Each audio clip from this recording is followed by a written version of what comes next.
Baby, away tayo. O ano anak, puro bebe time na lang? Di ba may exam ka pa bukas?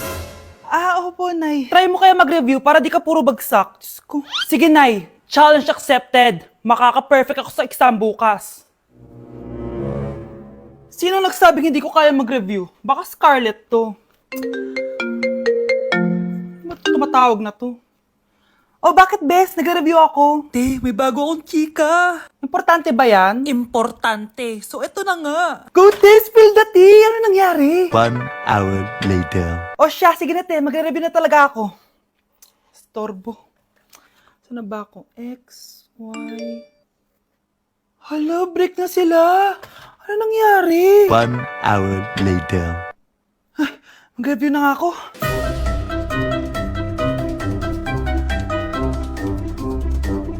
Good morning, anak! Anak, bakit ganyan itsura mo? Hanay, nag-review ako buong gabi. Akala ko puro numbers lang yung math.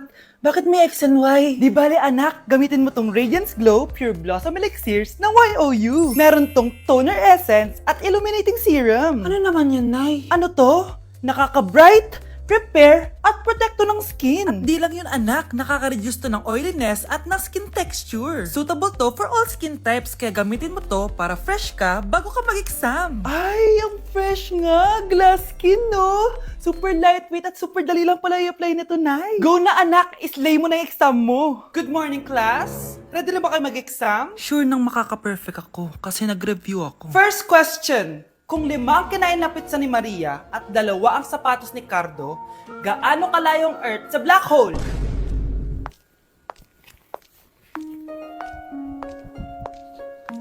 Hindi man lumabas ang mga nireview ko. Ang importante, maganda ako.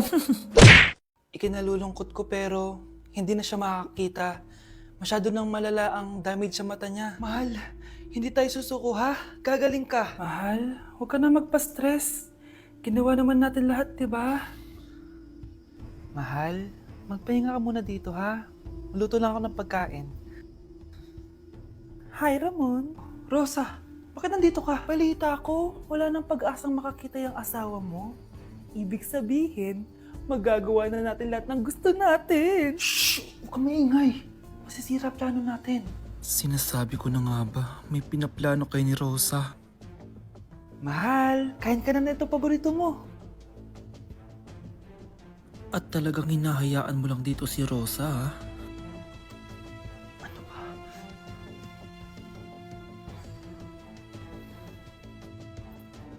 Walang ya kayo? Sa harap ko pa talaga at sa sarili kong bahay? Tay, nabalitaan ko yung nangyari kay nanay. Ipagdasal na lang natin na gumaling pa rin siya, anak. May CCTV dito sa bahay. Kailangan kong makuha yung mga files na yun. Nay? Nay? Nakakakita ka? Anak, please. Huwag mo muna sasabihin kahit kanino na nakakakita na ako. Nay, akala ko ba bulag ka na? Matagal na akong gumaling, anak. Hindi ko lang masabi kasi may masamang kutob ako dyan sa tatay mo. Sir, good news! Base sa recent lab test ng asawa nyo, nagre-recover yung mata niya. Ano? Ba't parang hindi kayo masaya, sir? Uy, Mare, may field trip kasi yung anak mo. Kailangan ng pirma ng parents. Rosa, sumagot ka. Kapag pinirmahan mo to, akin na lahat ng mga kayamanan mo. Oh, pirmahan mo na. Tita, wala naman ako field trip ah.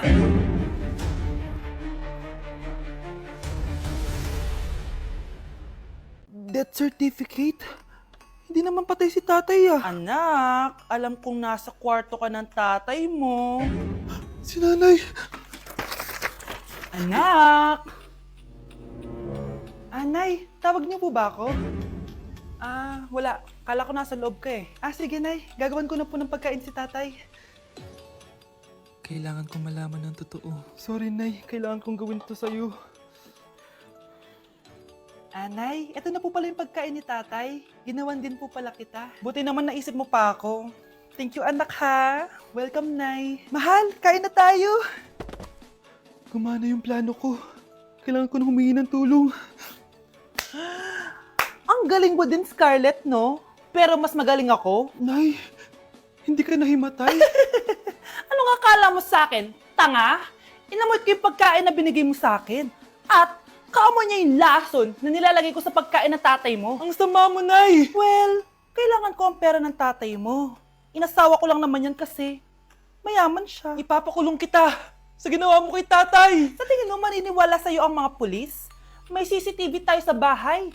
Kitang-kita dyan na ikaw ang gumagawa ng pagkain ng tatay mo. Kanina pa nasa ko lang mga pulis. At naririnig nila lahat na sinasabi mo. Mga pulis? Nasaan na siya? Nakakatakot! Matalino ako, Scarlett. Alam kong gagawin mo yan. Binayaran ko ang mga pulis para din nila kulihin. Pera-pera lang. Walang iya ka talaga, Nay. Mama ka na sa akin. Itali nyo na yan. At siguraduhin nyong hindi makakatakas yan. Ano? Itatali? Hindi! Shh, Scarlett. Itatakas kita, ha? Alam ko lahat ng baho ng nanay mo. Tita? Scarlett? May kausap ka ba? Nandiyan na si nanay. Bilisan mo. Paparating na siya. Bibilisan ko na.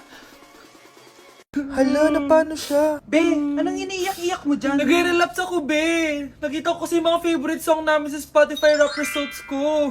Lo, OA mo, be. Okay, class. Kanina notebook to? Hala, diary ko ba yun? Ah, sige, tatapon ko na to. Total, wala naman may-ari sa inyo, ha? Ma'am, wait!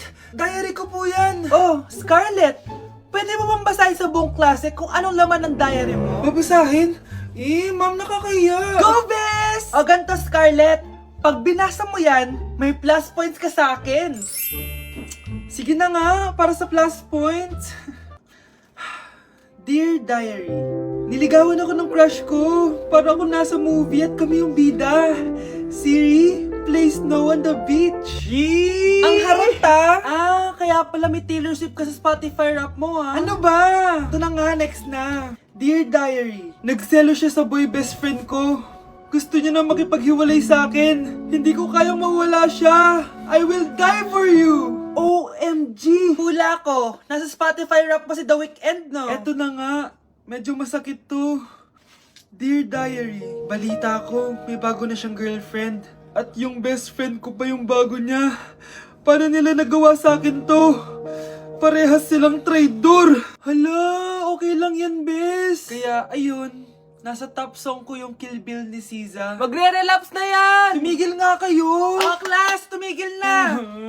Hello ma'am. Sorry I'm late. Nga pala, class! May bago pala kayong kaklase!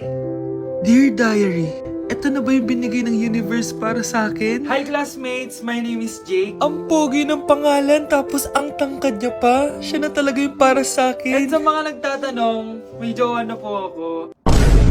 And 3 years na po kami. Dear Diary, suko na ako. Ayoko na magjowa. Mamamatay na lang talaga akong single.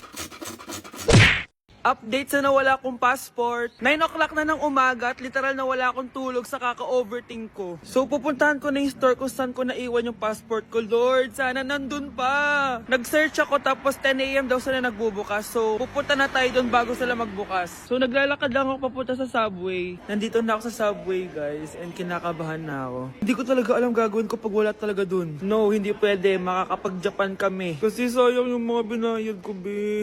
Guys, nakasakay na ako. Guys, nandito na tayo. Kinakabahan ako. Tapos naiihi pa ako. Guys, wish me luck, Lord. Please, ano nandun? Nandito na tayo sa Myeongdong, guys. Tapos dun yung papunta dun sa store. Ako lang pala mag-isa ngayon, guys. Hindi ko kasama si Honey Bunch. Solo traveler. Pinapaayos ko kasi siya ng mga gamit. Pag uwi ko dun sa hotel, diretso na kami airport. Ganun. Grabe sa isang katangahan. Sobrang mahal. Mahal maging tanga dito, guys. Wait lang, may napapansin ako. Parang ang fresh ko dito sa Korea.